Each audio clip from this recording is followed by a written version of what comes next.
Inhale and Excel.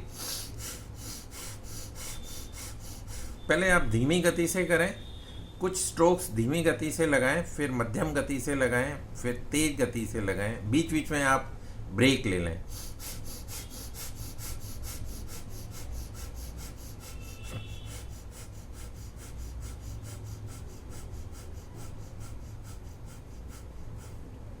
रुक जाएं, 30 सांस लेकर देखें और 30 सांस के बाद ब्रेक लें। तो दूसरा राउंड करेंगे।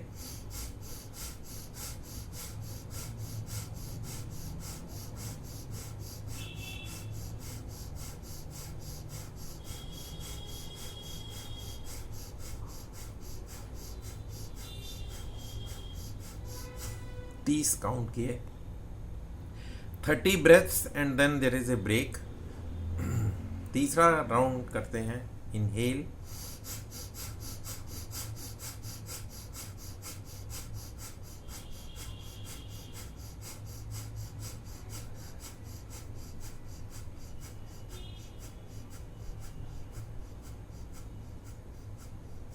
रिलैक्स।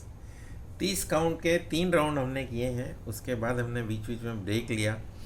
तो इससे क्या होता है कि जो धोखनी वाला एग्जाम्पल मैं दे रहा था आपको, वो जो चमड़े की एक थैली होती है जिसके अंदर 2 हैंडल लगे होते हैं, और वो उसको ऐसे खींच के ऊपर से और वो हवा फेंकते हैं, तो एक पंप को चला के, और पंप क्या, डायरेक्ट उसका कनेक्शन अंगीठी के साथ ही होता है, उसके अंदर एक पाइप लगा होता है, और वो चाहे आप मुंह से भी पाइप, पहले चूल्हे जलते थे तो मुंह से पाइप हवा भरते थे,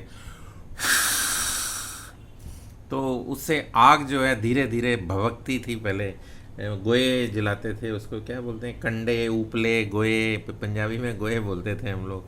तो गाय का जो काऊ डंग, उससे ये बनाए जाते थे, और उसके साथ लकड़ी और उसके ऊपर मिट्टी का तेल, या फिर ना हमारे यहाँ कोटा में हम रहते थे तो रेलवे वाले होते थे, तो इंजन में क्लीन करते हैं ना, वो जूट आता है कपड़े का, वो जूट रस्सी की तरह जूट होता है, और वो जब तेल से कपड़ा, काफ़ी जूट जो है वो तेल से भीग जाता है, तो उसको क्लीन करते थे मिट्टी के तेल से, और वो तेल से भीगा हुआ जूट जो है वो रेलवे वाले अपने साथ ले जाते थे, वेस्ट, एज ए वेस्ट। तो वो हमारे पड़ोसी लोग बांट देते थे, ये लो जी आप ये जूट ले जाओ और जूट से अपनी अंगीठी जला लेना। तो गोए के ऊपर जूट रखते थे और उसके ऊपर आग लगाते थे, और उस पर लकड़ियाँ रख के, और उसके ऊपर फिर कोयले डाल के, और फिर जो ये एक्शन होता है चूल्हे के अंदर पाइप के थ्रू, पंप एक वो जो है, जो छोटे चूल्हे होते हैं उसमें तो पाइप मुंह से ही एक लंबा सा पाइप लेके, और कई बार पाइप भी नहीं होता था तो डायरेक्ट ही उसको नीचे से जहाँ आग लग रही होती थी वहाँ ज़ोर से फूंक मारते थे और वो आग जल जाती थी। और इसी तरह हमारी जो, मैं इतना लंबा क्यों एक्सप्लेन कर रहा हूँ, कि हमारे जो पेट के अंदर जो अग्नि जो है, हीटिंग और जो जनरेट होती है हीट, उसको क्या बोलते हैं, what is the name of that, fire in the belly, उसको जठराग्नि जो बोलते हैं, जठराग्नि, यस, थैंक यू। तो जठराग्नि जो है, इसको प्रज्वलित करना बड़ा ज़रूरी है, क्योंकि जितना खाना आप पकाते हैं किचन के अंदर, उससे 8 गुना ज़्यादा ये खाना पेट के अंदर पकता है।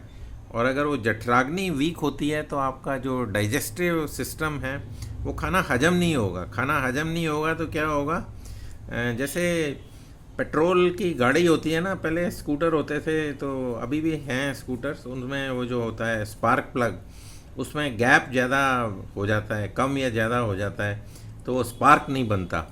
और उसके साथ जो है, जो पेट्रोल होता है, वो जो उसकी नोज़ल होती है कार्बोरेटर की, वो थोड़ी सी खुली हो जाती है। तो नोज़ल खुली हो जाती है तो तेल जो है ना वो तेज जाता है, तेल ज़्यादा जाता है, वो जलता नहीं है। उसके वजह से क्या होता है, धुआं निकलता है साथ में, और धुआं निकलता है तो उससे वो तेल अनबर्न्ड, इसको बोलते हैं अनबर्न्ड फ्यूल। और वो जब साइलेंसर से धुआं बाहर निकलता है गाड़ी का, तो वहाँ धुआं आपको निकलता है। दिल्ली में तो उसका चालान हो जाता है, पोल्यूशन का चालान यहाँ पर बड़ा कॉमन है। बाकी जगह पे आप लोग जहाँ रहते हैं वहाँ पे पता नहीं पोल्यूशन को वैल्यू देते हैं कि नहीं देते। यहाँ तो हर 3 महीने गाड़ी का पोल्यूशन होना ज़रूरी है। और वो धुआं जब बाहर निकलता है तो उसमें वो फ्यूल वेस्ट चला जाता है, यानी कि आपका फ्यूल ज़्यादा लग गया और उसकी ताकत जो है, पावर, वो कम पैदा हुई और आपने जो गाड़ी चलाई उसमें तेल, आप फिर कहते हैं एवरेज हमारी ना एक लीटर में तो गाड़ी 40 किलोमीटर जानी चाहिए थी हमारी, तो 25 ही जाती है, 30 जाती है, उसके बाद तेल ख़त्म हो जाता है। तो इसी तरह जब हम खाना खाते हैं, थोड़ी सी हेल्थ से रिलेटेड है तो मेरे को एक्सप्लेन करने दीजिए आप, प्लीज़ बियर विद मी। खाली भजन चला के और हम क्रिया करके चले जाएं तो उससे भी ज़्यादा फ़ायदा नहीं होता। आपको थोड़ा सा जानकारी शरीर के बारे में होनी ज़रूरी है, इसलिए मैं आपको थोड़ा डिटेल में बता रहा हूँ, क्योंकि आज कोई और है भी नहीं हमारे को साथ देने के लिए। तो अनबर्न्ड फ्यूल जब बाहर निकल जाता है तो आपकी 1 लीटर की कैपेसिटी जो तेल की है उसमें गाड़ी कम दूर जाती है, यानी कंजम्पशन बढ़ जाती है। इसी तरह आपने खाना खाया और आपकी जठराग्नि वीक है तो खाना हजम नहीं होगा और वो वेस्ट प्रोडक्ट आपके स्टूल के थ्रू और पानी जो है यूरिन के थ्रू वो वेस्ट बाहर निकल जाएगा और आपको वीकनेस लगेगी। यानी आप बोलेंगे मैं तो घी भी खाता हूँ और मैं काजू बादाम भी खाता हूँ, लेकिन इसको लगता नहीं है। ऐसे सुनने में आता है ना कई, इसको लगता नहीं है, कुछ भी नहीं लगता। और कुछ लोग बोलते हैं हम जी हवा खाते हैं तो हमें ऐसे लगता है कि वही वज़न बढ़ा देता है, खाली हवा पानी पी लो उससे ही वज़न बढ़ जाता है। और कुछ लोग काजू बादाम किशमिश मेवे और सब कुछ खाते हैं, देसी घी भी खाएंगे, बड़ा रिच डाइट लेते हैं, लेकिन उनकी जठराग्नि वीक होती है तो वो हजम नहीं होता और बगैर अपना न्यूट्रिशन बॉडी को दिए हुए वेस्ट प्रोडक्ट्स बाहर निकल जाते हैं।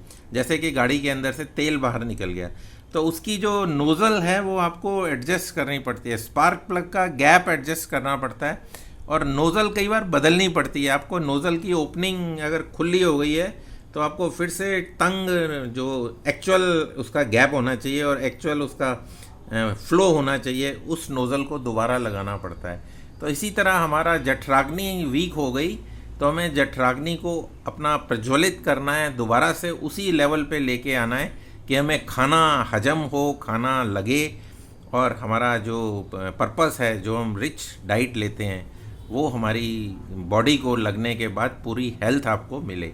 तो हमने ये क्या अभ्यास किया था, जो भस्त्रिका का काम यही है कि वो आपका जो जठराग्नि है उसको प्रज्वलित करती है। तो हमारे ऑलरेडी 8 मिनट के करीब हो गए हैं तो हम इसको कपालभाति पे शिफ्ट कर देंगे।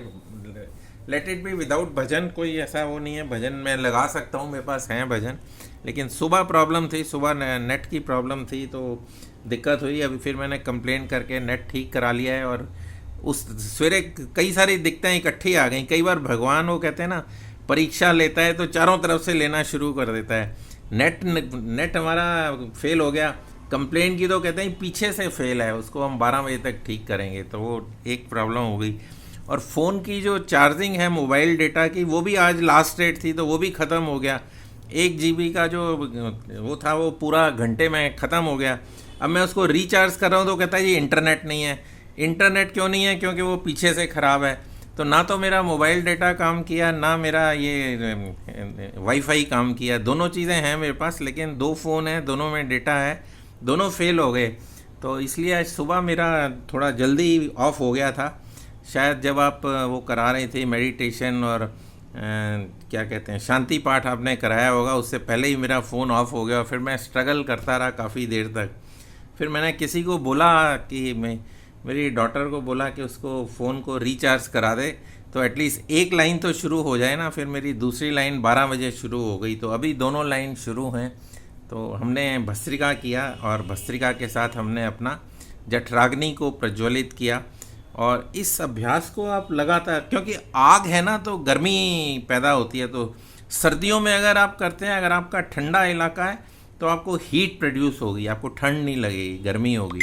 इसी तरह अगर आपके ऑलरेडी बीपी हाई है या फिर गर्मी बहुत ज़्यादा पड़ रही है तो उस टाइम आप करेंगे तो ऑलरेडी हाई है तो और टेम्परेचर बढ़ेगा, तो आपको पित्त के शिकायत शुरू हो सकती है। पित्त में वो कील मुहासे बच्चों को निकल आते हैं छोटी एज में, और उसके साथ गर्मियों में हम लोगों को नक्सीर हो जाती थी बचपन में, उस तरह की शिकायतें हो जाती हैं। फिर हम वो मिट्टी और वो पानी की लगा के उसको ठंडा करते थे। तो उन दिनों में हमें, जब गर्मी बहुत पीक पर होती है, तो शीतली प्राणायाम, शीतकारी प्राणायाम और सदंत प्राणायाम करते हैं। एक बार करके देख लेते हैं। शीतली प्राणायाम के लिए जीवा की पाइप बनाते हैं और मुंह से सांस को भरते हैं। इनहेल, चिन को गले में लगाते हैं और चिन को गले में लगाकर लॉक लगा लेते हैं, और उसके बाद बंद को रिलीज़ करते हैं और सांस को बाहर निकाल देते हैं। फिर एक बार कर लें, सांस को भरें। इनहेल थ्रू द माउथ, जीवा की नली बना लेते हैं, पाइप के थ्रू सांस भरते हैं। चिन को गले में लगाया, बंद को रिलीज़ किया, सांस को बाहर निकाल दिया। तो आपके पास दोनों ऑप्शन हो गए। अगर आपने ताकत बढ़ानी है, बैल साहब आ गए, राजेश जी आ गए हैं, तो अगर आपने ताकत बढ़ानी है, हीट बढ़ानी है, तो भस्त्रिका करें, और हीट कम करनी है तो ये शीतली प्राणायाम करें। इसी तरह इसका दूसरा जो वर्जन है वो शीतकारी, इसमें हम जीवा को फोल्ड करके और अंदर मुंह से सांस भरते हैं। इनहेल, चिन को गले में लगाया, बंद को रिलीज़ किया, सांस को बाहर निकाल दिया। इसी तरह दूसरा राउंड, इनहेल। अब ये चीज़ें जो करते हैं इसमें खाली पेट होना ज़रूरी है। अभी मैंने कुछ खा लिया थोड़ी देर पहले, तो किसी की वो शादी में गए थे तो मिठाई का डब्बा जो है उसमें वो भाजी जो आती है ना, वो 1-2 पीस खा लिए, तो जैसे मैंने सांस निकाला तो वो भी ऊपर आनी शुरू हो गई। तो उसके बाद सांस को नाक से बाहर निकाल देते हैं। तीसरा जो इसका वर्जन है, सदंत प्राणायाम, दांतों को मिला के करते हैं। तो दांत को मिलाया, पीछे से जीवा को लगाया, जीभ की जो टिप है, टिप को ऊपर वाले दांत और नीचे वाले दांत अगर ऐसे हैं तो इसको यहाँ पे टच कर लेते हैं। तो दांत के बीच में जो गैप होता है वहाँ से हम सांस को अंदर खींचते हैं। तो आपकी गम्स की भी मसाज होती है, दांत भी आपको एकदम ठंडक मिलेगी। एकदम फील करें, जीवा लगा के सदंत प्राणायाम। इनहेल, चिन को लगाया और लॉक कर लिया। जब ये लॉक कर लेते हैं तो आपके चारों तरफ ये ऊर्जा फैलती है, और फिर इसको जब हम रिलीज़ करते हैं तो रास्ता बनता है सांस को बाहर निकालने का। तो नेज़ल पैसेज, नाक से सांस को बाहर निकाल देते हैं। तो आपके पास दोनों तरीके हो गए। आपकी जठराग्नि अगर तेज है, फास्ट है, हीट ज़्यादा है बॉडी के अंदर, तो उसको कम कर सकते हैं, और कम है तो उसको बढ़ा सकते हैं। भस्त्रिका से बढ़ा सकते हैं, शीतली प्राणायाम से इसको कम कर सकते हैं। तो दोनों एक दूसरे के अपोजिट हैं, विपरीत हैं। आप चाहे हीट बढ़ा लें, चाहे हीट कम कर दें।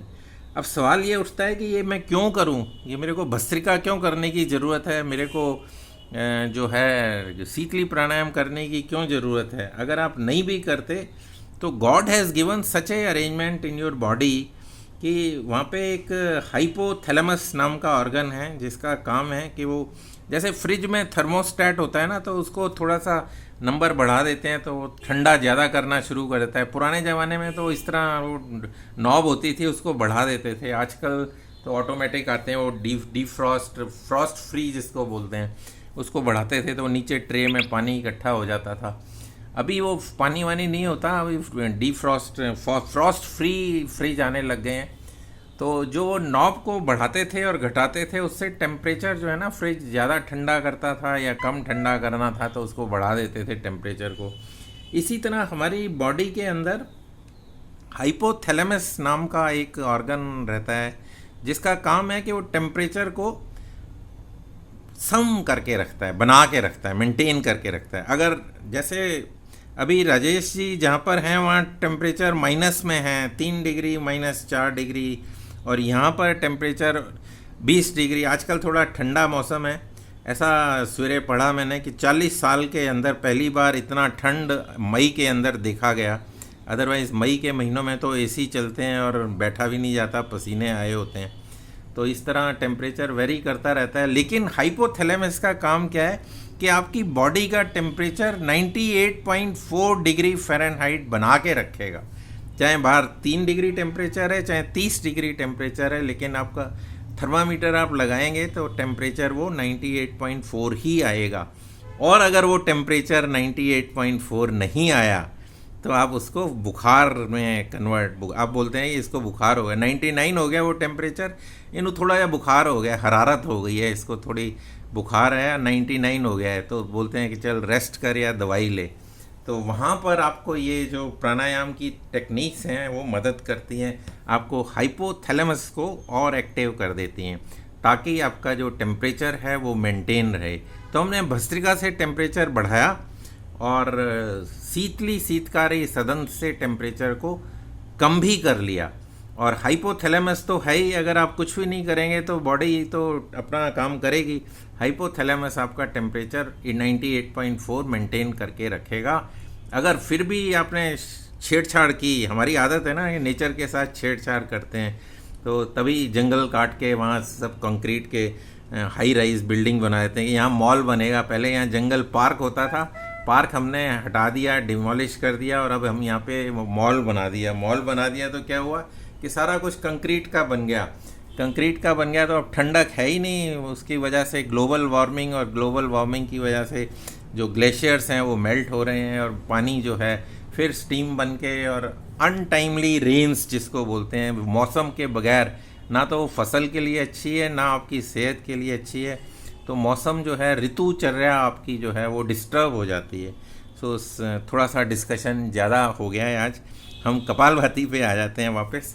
तो यहाँ पर हम सांस को बाहर फेंकते हैं, इनहेल अपने आप होता है, सांस को लगातार बाहर फेंकते जाएं। 1 सेकंड के अंदर 1 स्ट्रोक, यानी कि 1 मिनट में आप 60 स्ट्रोक लगाएंगे, और 5 मिनट में आप 300 स्ट्रोक लगाएंगे। हम थोड़ा सा अभ्यास कर रहे हैं कि भजन के बगैर, डिस्कशन के साथ। और में आ गया। हाँ, मैं देख लिया आपको, मैं इसीलिए बोला है कि भजन में नहीं लगाया है, भजन के बगैर ही।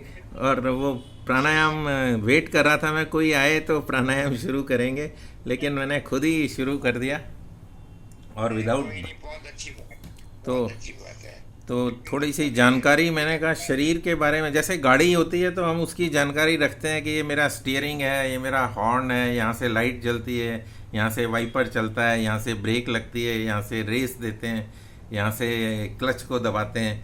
लेकिन कुछ चीज़ें बोनट के अंदर भी होती हैं, वो जानकारी सबको नहीं होती। बोनट के अंदर खोलोगे तो तेल चेक करने का होगा, ब्रेक ऑयल चेक करने का होगा, पानी का रेडिएटर के अंदर वो आजकल कूलेंट डालते हैं वो चेक करने का होगा, उसके अलावा स्पार्क प्लग्स होंगे, उसके अलावा टाइमर होगा, उसके अलावा उसके अंदर वो पोर्ट्स बने होते हैं, exhaust port, inlet port, exhaust port. थोड़ी सी इंजीनियरिंग बीच में घुस गई है।